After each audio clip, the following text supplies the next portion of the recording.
कि उस जमाने में आपको याद होगा कि उस जमाने में जनाब स्पीकर पहले चीनी को एक्सपोर्ट किया गया और बाद में चीनी को इंपोर्ट किया गया। पहले गंदम को एक्सपोर्ट किया गया और बाद में इंपोर्ट किया गया। अरबों डॉलर इस तरह पाकिस्तान के दरियाबुर्द किए गए और चंद लोग जो ट्रेडर थे बड़े बड़े, उनकी जेबें भर गई, एक मुनाफे के साथ और दूसरा उस जमाने में रुपए की कदर डॉलर के मुकाबले में बहुत नीचे जा रही थी। उसकी वजह से भी विंडफॉल प्रॉफिट हुआ। और जनाब स्पीकर, यह है एक इख्तिसार के साथ वो दर्दनाक कहानी उस हुकूमत के 4 साल दौर में, और पूरी ऑपोजिशन को जिस तरीके से दीवार से लगाने की कोशिश की गई। आपको याद होगा कि आप यहां पर तशरीफ फरमा थे और यहां पर एक बहस चल रही थी, तो मैंने ये गुजारिश की थी कि आपने ऑपोजिशन को दीवार के साथ नहीं लगाया बल्कि दीवार में चुन दिया आपने। ये आलम था एक जुल्म, ज्यादती और फाशिस्ट हुकूमत का। लेकिन आज जनाब स्पीकर, मैं बिला खौफ तरदीद और इंतहाई इंकिसारी के साथ आपको कह सकता हूं कि आज 16 माह में मुझे बता दें कि इस हुकूमत ने किसी सियासी मुखालिफ को जेल भिजवाना तो दूर की बात है, उसको नाजायज तौर पर तंग करना या उसके खिलाफ नैब को पीछे लगा देना, ये ना हमारा कभी शेवा था, ना है और ना रहेगा। आज मैं आपको आज ये कहना चाहता हूं कि एक पार्टी के लीडर को अगर आज सजा मिली तो हमें उसमें कतन कोई खुशी नहीं। दुश्मन के बारे में भी बद्दुआ नहीं करनी चाहिए और उस खुदाए बुजुर्ग बरतर से रहम और माफी मांगनी चाहिए। कतन हमें मिठाई बांटने का कोई सवाल नहीं पैदा होता। अगर किसी ने किया है तो यह कोई अच्छी बात नहीं, अच्छी रवायत नहीं है। लेकिन जनाब स्पीकर, इस मुल्क के साथ जो जुल्म और ज्यादती हुई, जिसकी इंतहा 9 मई को हुई, 9 मई का वो दिन है जनाब स्पीकर जो कि रहती दुनिया तक एक ब्लैक डे के तौर पर याद रखा जाएगा।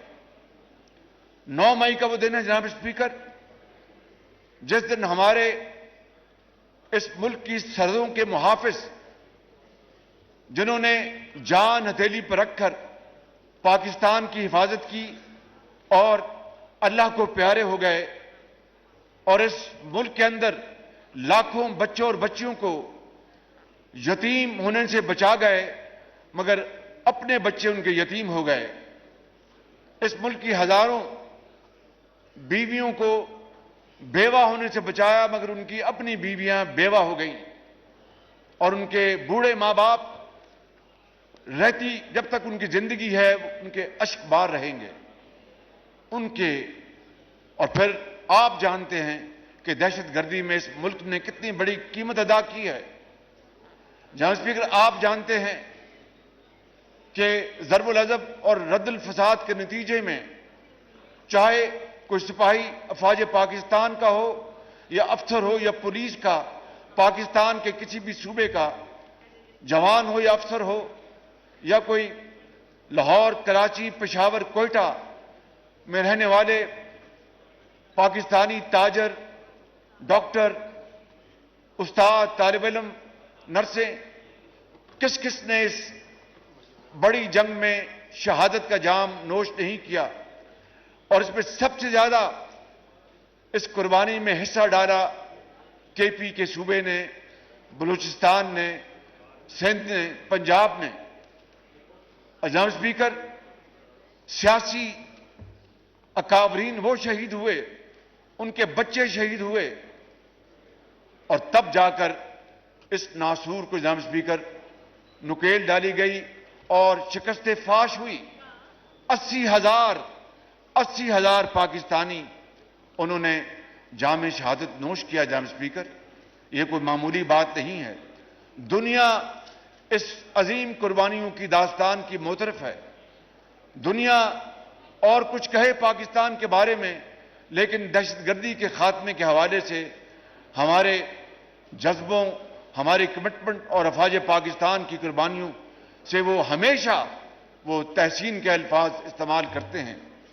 और फिर क्या हुआ जनाब स्पीकर, आप ही गवाह हैं कि इसी मुअज़्ज़ज़ ऐवान में एक नहीं 2 मीटिंग्स हुई, और उस मीटिंग में जो कुछ गुफ्तगू हुई वो यकीनन वो एक राज है, मैं उसके ऊपर पर्दा नहीं उठा सकता।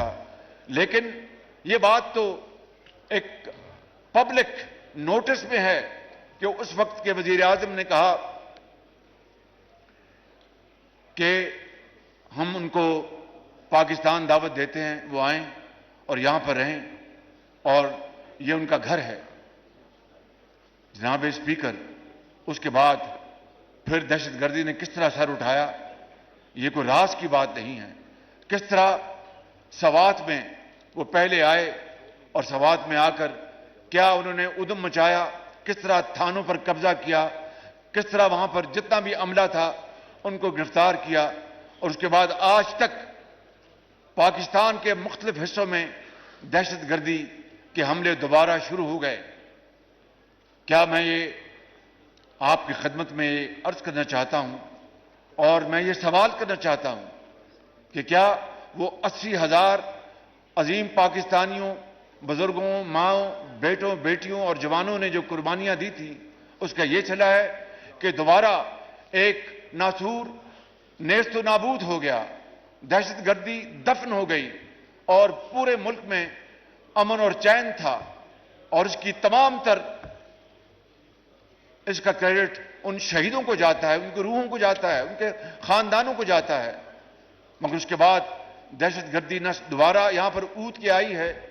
9 मई को इन अजीम शहीदों की कब्रों और गाजियों की बेहरमती की गई।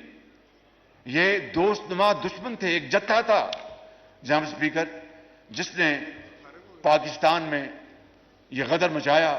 ये रियासत के खिलाफ बगावत थी, ये पाकिस्तान की फौज के खिलाफ बगावत थी, ये पाकिस्तान की फौज के सिपहसालार जनरल सईद आसिम मुनीर के खिलाफ बगावत थी।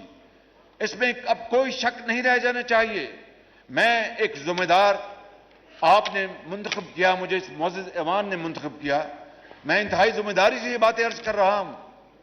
जनाब स्पीकर, बड़े बड़े वजीर आजम आए इस मुल्क में, उनको उनका जुडिशियल मर्डर भी हुआ, उनको शहीद भी किया गया, उनको जलावतन भी किया गया, 1 मरतबा नहीं, 2 मरतबा नहीं, 3 मरतबा।